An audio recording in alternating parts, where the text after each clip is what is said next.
Temple of Ro-Kan miniatures. We got Aiko, the Guardian, that's a big gorilla, Shisa, the Temple Guardian, and another one, Kitsune in human form, and Kitsune in fox form. That's the second batch of miniatures from Salute 2012 Fantasy Unit runner-up. I should probably paint more at some point. I have enough unpainted Temple of Ro-Kan miniatures for another 2 videos like this one. I might even buy some more. There's a giant panda coming out in February with a hat and a staff. Sounds familiar? Okay, let's look at each miniature in detail. Aiko is a child Buddhist nun. She was just cleaning the floor while something got her attention, and she got up on a bench so she could better see what's happening. I designed a really cute base for this miniature. Once again, all the props were researched. The bench, the bucket, the broom, and that lovely pot with the bonsai tree in it. Notice the bonsai tree actually looks like the Temple of Ro-Kan logo. I should probably make some props, or maybe even whole bases for casting at some point. Even my local games shop said that if I sculpt some bases and then cast them in resin, they will sell them. Unfortunately, I don't know anything about casting and mold making, and found the whole process quite intimidating. Next, we have the Guardian. He's the huge gorilla. Normally he was supposed to be black, but I decided to paint him as a silverback. Don't know why really, but I just did it this way. Another very simple base. Just some place in the wilderness with plants and rocks and a little walkway. There are 2 methods for designing scenic bases. First one is to come up with an idea and then do it step by step according to plan. That's how the most interesting bases are made. The other method is just making it up as you go along. It saves a lot of time.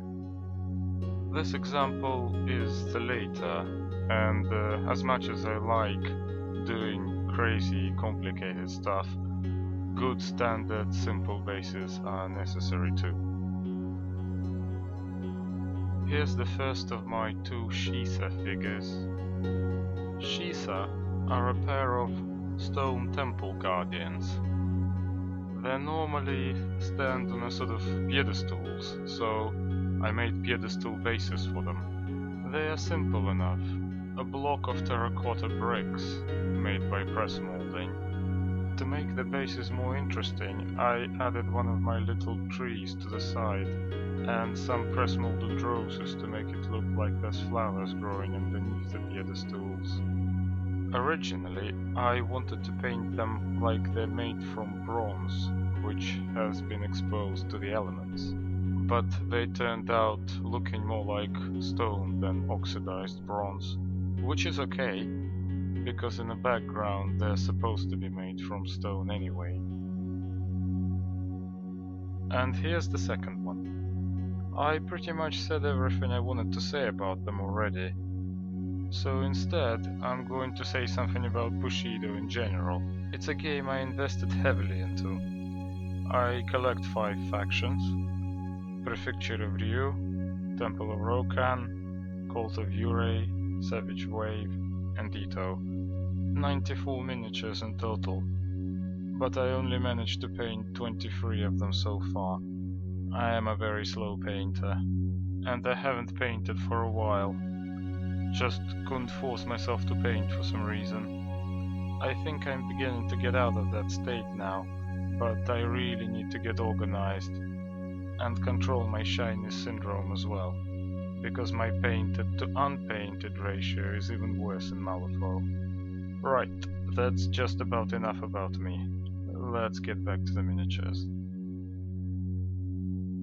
Kitsune also known as fox women, and this is her human form. Miniatures standing on one leg are very easy to base.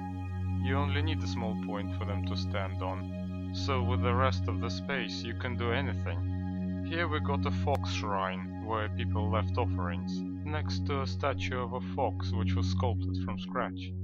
There's a plate with chicken, and a pot presumably with food as well. The miniature itself was perhaps a little too cute, and I wanted mine to look more like supernatural creature, so I painted her with glowing eyes and eerie facial expression, and I thought it would be more appropriate to paint her a silver fox rather than a red fox. Now she's someone the superstitious will fear. And finally we got Kitsune in her fox form. Once again, I can't emphasize enough how much I love that GCT Studios releasing all these animal figures.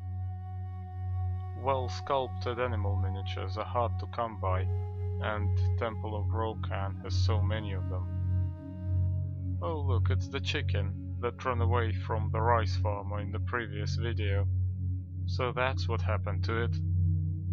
For the base, I wanted to make a group of bamboo trees. They came out a little bushy, but they're still recognizable as bamboo, so that's good. I also wanted the base to look like it's still somewhere near civilization. Some terracotta bricks on the side of the road make it look like it's still in a village somewhere. And that's it. Subscribe to my channel, leave your comments below, and take care.